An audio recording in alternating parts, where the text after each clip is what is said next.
Salut Vincent, écoute, belle nage posée, franchement, t'es bien placé dans l'eau, les bras sont vraiment contrôle presque extrême quand les bras quand ils rentrent dans l'eau. Et justement, le premier point, ça va être d'avoir une meilleure rythmique, parce que tu pousses l'eau, c'est sûr, en légère accélération, mais il va falloir la pousser un peu plus fort.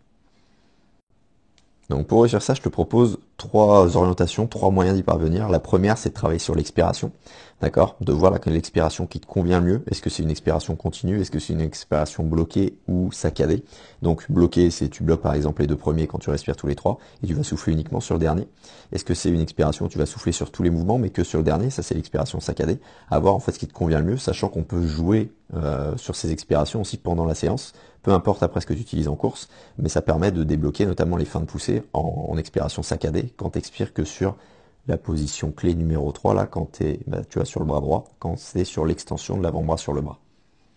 Deuxième chose qu'on peut bosser, c'est l'accélération du mouvement de bras sous l'eau, hein, tout simplement, aussi simplement que ça, donc sentir la contraction musculaire et vraiment pousser de plus en plus fort entre le début du mouvement, à partir du moment où tu vas tirer, on pousse moyennement quand ça passe la verticale de l'épaule et on pousse encore plus fort jusqu'à ce que la main touche la cuisse. Donc pour ça, on peut faire des élastiques juste avant pour faire un contraste et on peut aussi se mettre allongé sur le bord comme on a fait l'après-midi pour vraiment pousser l'eau de manière aussi intense et le reproduire ensuite derrière en crawl.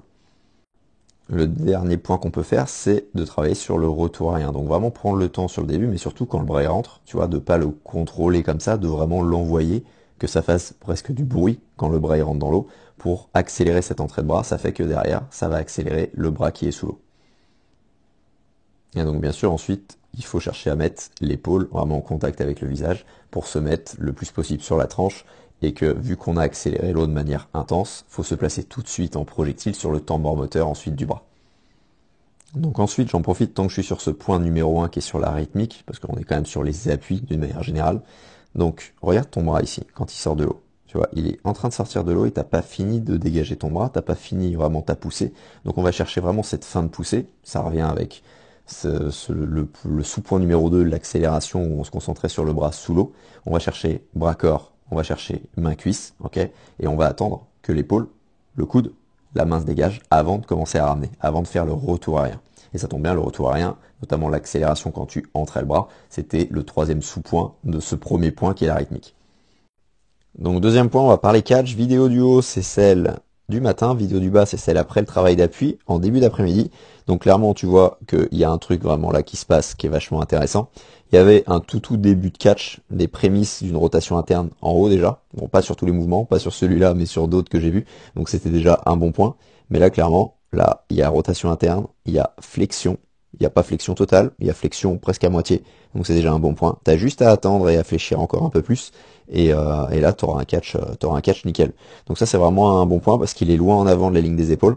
Donc écoute, après, ça tire bien. Hop, tu finis bien de pousser. Donc on va continuer aussi de travailler cette poussée peut-être un peu plus droite, un peu plus dans l'axe de l'épaule, même si forcément le catch il s'écarte toujours, c'est tout à fait normal.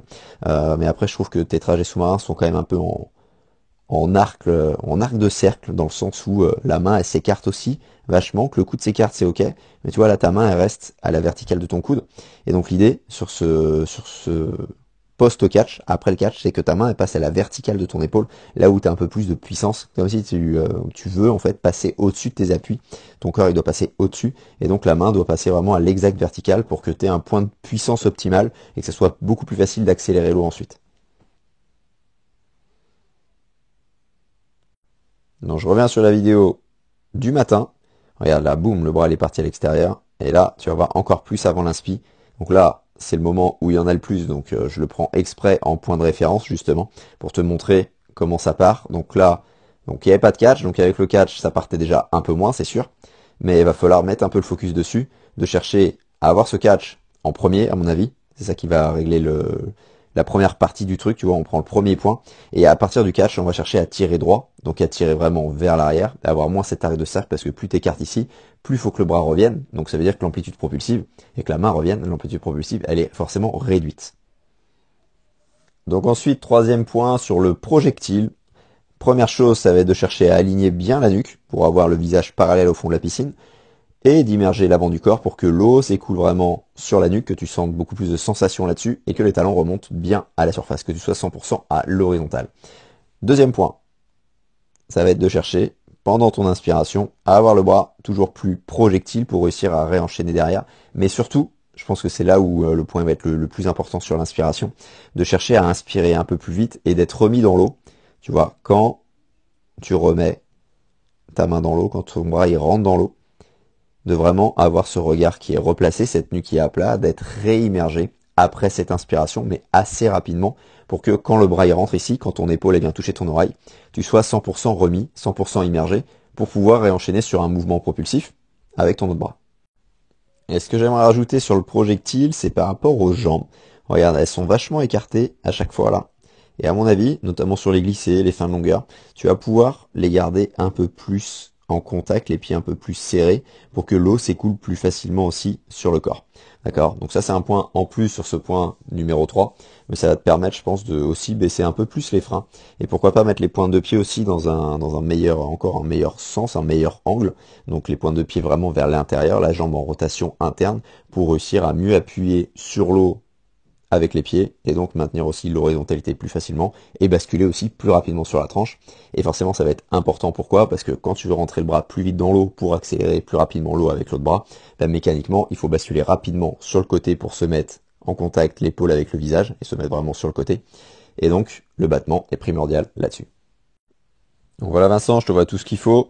Donc tu vois là je te remets le travail de catch. On continue ce catch, on tire un peu plus droit, et tu vas voir qu'avec tout le reste, la rythmique et tout, ben ça va aller de plus en plus vite, et avec de plus en plus de plaisir. Si toi aussi tu cherches un crawl vraiment plus en glisse avec un exercice que recommandent les milliers de triathlètes qui l'utilisent en ce moment, l'exercice de la paume magique, je te mets le lien en description, lien vers une semaine d'entraînement offerte avec 3 exercices en vidéo dont la paume magique. Je te laisse découvrir tout ça et je te dis à très vite.